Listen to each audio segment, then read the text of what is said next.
Indian investor को क्यों mislead किया गया? ऐसी क्या कमी थी इंडिया की सीबीआई और ईडी में? यूएस वाले वहाँ बैठे बैठे बता देते हैं कि अदानी ने किस प्रोजेक्ट के लिए किसको और कहाँ कितने पैसे दिए। अदानी को यूएस इन्वेस्टर को ही नहीं बल्कि एलएसी बीएसई एक्सचेंजर को भी बताना चाहिए। अदानी ने अगर यूएस में कदम भी रखा तो उसको अरेस्ट कर लिया जाएगा। US is indicting Gautam Adani. The Adani bribe-gate storm continues to rage on. Well, Indian billionaire Gautam Adani has been indicted on multiple counts of fraud in the United States. Adani ने $250 million यानी 2000 करोड़ रुपए की रिश्वत दी, जिससे उन्हें 17,000 करोड़ का profit होने वाला था, वो भी टैक्स देने के बाद। ये मैं नहीं कह रहा हूँ, ये यूएस की डीओजी यानी डिपार्टमेंट ऑफ जस्टिस का कहना है। इस पूरी वीडियो में मैंने वही बोला है जो डिपार्टमेंट ऑफ जस्टिस की रिपोर्ट में लिखा है। इसकी रिपोर्ट मैंने डिस्क्रिप्शन में डाल दी है, चाहे तो आप जाके कंफर्म भी कर सकते हैं। खैर, हम अपनी बात पे आते हैं। डिपार्टमेंट ऑफ जस्टिस बेसिकली ये इंश्योर करता है कि यूएस के लोग लॉ फॉलो कर भी रहे हैं, और ये सीधे यूएस के प्रेसिडेंट को रिपोर्ट करती है। यूएस की डिपार्टमेंट ऑफ जस्टिस 20 नवंबर शाम को ये ऑर्डर निकालती है। यूएस में तो शाम हो रही होती है, लेकिन इंडिया में रात के 12 बज रहे होते हैं, यानी कि 20 नवंबर नहीं 21 नवंबर डेट हो गई है और सभी लोग सो रहे होते हैं। जब सुबह होती है और लोग उठते हैं तो कुछ खबर ऐसी निकल के आती है कि डिपार्टमेंट ऑफ जस्टिस ने कुछ पकड़ा है, लेकिन जब सुबह 9:15 पर स्टॉक मार्केट खुलता है तो अदानी के शेयर्स इतने गिरते हैं कि लोग घबरा जाते हैं। अदानी ग्रीन्स जो कंपनी इसमें इन्वॉल्व है, उसके एक दिन में 18% से ज्यादा शेयर गिर जाते हैं, और जो मेन कंपनी है अदानी एंटरप्राइजेस, उसके 22.6% शेयर गिर जाते हैं। और इन सबको मिलाकर अदानी के इतने शेयर्स गिरते हैं एक दिन में कि $22 बिलियन यानी 1.8 करोड़ रुपए का लॉस हो जाता है सिर्फ एक दिन में। अभी आपको शेयर्स होल्ड करने चाहिए या ये एक बाइंग अपॉर्चुनिटी है? लेकिन इससे पहले ये समझते हैं कि एक्चुअली में हुआ क्या है। अदानी ने 2029 करोड़ रुपए की रिश्वत दी है, लेकिन एक्चुअली में ये रिश्वत दी किसको? कुछ बड़े बड़े लोग जिसमें मिनिस्टर भी शामिल हो सकते हैं। लेकिन यूएस अरेस्ट वारंट कैसे निकाल सकता है जबकि रिश्वत एक इंडियन ने इंडियन को दी है, और वो भी इंडिया में? तो फिर ये कैसे हुआ? लेकिन इसको कोई बीजेपी की मिली भगत बता रहा है तो कोई यूएस की डीप स्टेट की कंस्पिरेंसी। So I believe, ladies and gentlemen, that it is the American deep state is trying to create as much trouble as possible for all its enemies, and India is a certain enemy. सवाल ये है कि अदानी जी jail के बाहर क्यों हैं और प्रधानमंत्री यहाँ कुछ नहीं कर रहे हैं, और मैं आपको बताता हूँ कुछ नहीं कर सकते। अब हम आते हैं मुद्दे पर, ये क्यों खिचड़ी पकाई जा रही है और फैक्ट्स क्या हैं? हुआ कुछ यूं, दिसंबर 2019 से जुलाई 2020 के बीच अडानी ग्रीन्स एक सोलर पावर प्रोजेक्ट का टेंडर जीत जाती है। लेकिन ये टेंडर निकालता कौन है? Solar energy corporation of India यानी SECI। ये एक गवर्नमेंट बॉडी है जिसका काम सोलर पावर प्लांट्स लगाना या सरकार कोई भी काम अगर रिन्यूएबल एनर्जी से रिलेटेड होता है तो SECI इम्प्लीमेंट करती है, उस प्रोजेक्ट को एग्जीक्यूट करती है। ऐसे ही SECI ने 8 गीगावाट सोलर एनर्जी का टेंडर निकाला था जो अदानी जीत गया। ये उस टाइम का वर्ल्ड का बिगेस्ट टेंडर होता है। खुद अदानी की वेबसाइट पे आज भी है, आप इनकी वेबसाइट पर जाके देख सकते हैं। साथ में एक और कंपनी थी एजोर पावर, वो 4 गीगावाट का कॉन्ट्रैक्ट जीत जाता है। अब मैं एजोर पावर के बारे में क्यों बता रहा हूँ ये आपको अभी आगे जाके पता चलेगा। अब ये समझ लो कि एजोर पावर एक इंडियन कंपनी है, पर एक टाइम पर ये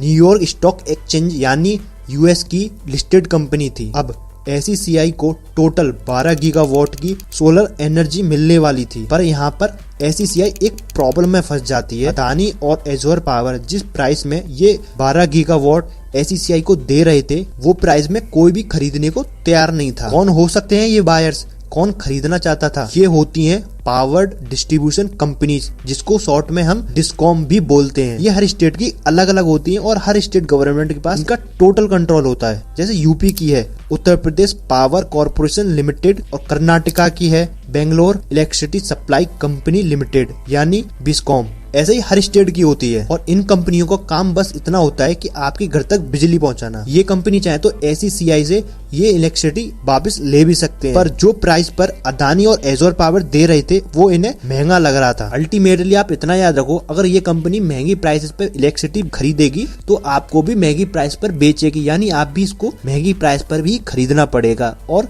आपका बिजली का बिल बहुत ही ज्यादा आएगा। और इस सोलर पावर कॉन्ट्रैक्ट से अदानी और एजोर पावर को $2 बिलियन यानी 17,000 करोड़ का पोस्ट टैक्स प्रॉफिट होने वाला था। और जब इलेक्ट्रिसिटी कोई खरीद ही नहीं रहा तो इनको 17,000 का प्रॉफिट कहां से आएगा। यहाँ पे अदानी ने कई पावर डिस्ट्रीब्यूशन कंपनी के ऑफिसर से बात करी और फिर अदानी ने अपने भाई सागर अदानी, विनीत जैन, रंजीत गुप्ता और एक अननेम पर्सन के साथ मिलकर एक पूरा प्लान बनाया। कितनी ब्राइब देनी है, कैसे ब्राइब देनी है, एटलीस्ट देखने में ये ना लगे कि इसमें कोई गलती नहीं है, किसको किसको ब्राइब्स देनी है और उन्हें कैसे कन्विंस करना है। इसके ऊपर प्रॉपर पावर पॉइंट प्रेजेंटेशन और मल्टी एक्सेल फाइल बनती है। 2021 में खुद गौतम अदानी पर्सनली आंध्र प्रदेश के एक हाई रैंकिंग ऑफिशियल से मिलते हैं। अब यूएस की रिपोर्ट में इन्हें एक आंध्र प्रदेश का एक हाई रैंकिंग ऑफिशियल बताया जा रहा है, पर इंडियन टुडे के अकॉर्डिंग ये खुद चीफ मिनिस्टर जगन मोहन रेड्डी ही थे। और जो 2029 करोड़ रुपए की रिश्वत की बात की गई थी, जिसमें से 1750 करोड़ सिर्फ इस हाई रैंकिंग ऑफिशियल को दिए गए हैं ताकि Andhra Pradesh discom 7 gigawatt SECI से खरीद सके, जो कि बेसिकली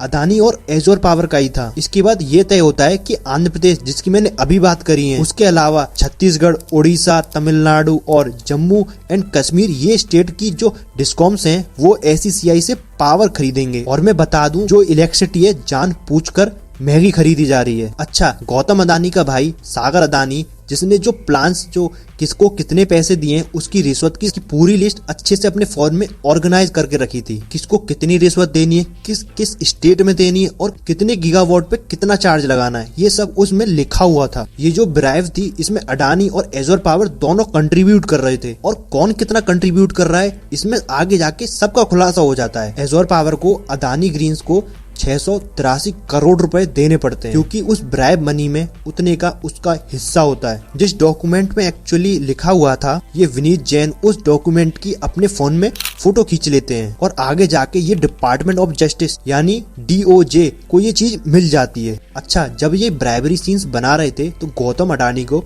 एक कोड नेम से बुलाया जाता था, जैसे numero you know the big man और SAG नाम से बुलाया जाता था। ये ब्राइबरी वाला सीन तो चल ही रहा था, इसके साथ साथ अदानी यूएस की मार्केट से पैसा उठाने के पीछे लगे हुए थे। 5 मार्च 2021 को अदानी ग्रीन्स ने अपने 4 सब्सिडीज के थ्रू $1.5 बिलियन का लोन उठाया, यानी करीब 11,000 करोड़ का लोन उठाया। अब इम्पोर्टेंट ये है कि ये लोन रुपए में नहीं बल्कि डॉलर में था और कोई इंडियन बैंक से नहीं, एक US फाइनेंशियल इंस्टीट्यूट के थ्रू लिया गया था। ये लोन का अमाउंट इतना बड़ा था कि इसको एक बैंक नहीं दे सकते थे, इसको कई बैंकों ने मिलकर दिया था। इसमें से एक बैंक के ड्यू डिलीजेंस प्रोसेस में कुछ गलत लगा और यहाँ से US की FBI इन्वॉल्व होना शुरू हो जाती है। इसके बाद आता है 8 सितंबर 2021, जिसमें अदानी ग्रीन्स में $750 मिलियन के बॉन्ड इशू किए जाते हैं। बॉन्ड इशू करके कोई भी कंपनी मार्केट से पैसा उठा सकती है। जैसे आप बैंक से लोन लेते हो, आपको उसका इंटरेस्ट देना होता है, same to same Adani bonds issue कर सकता है और उस बॉन्ड के अमाउंट पे,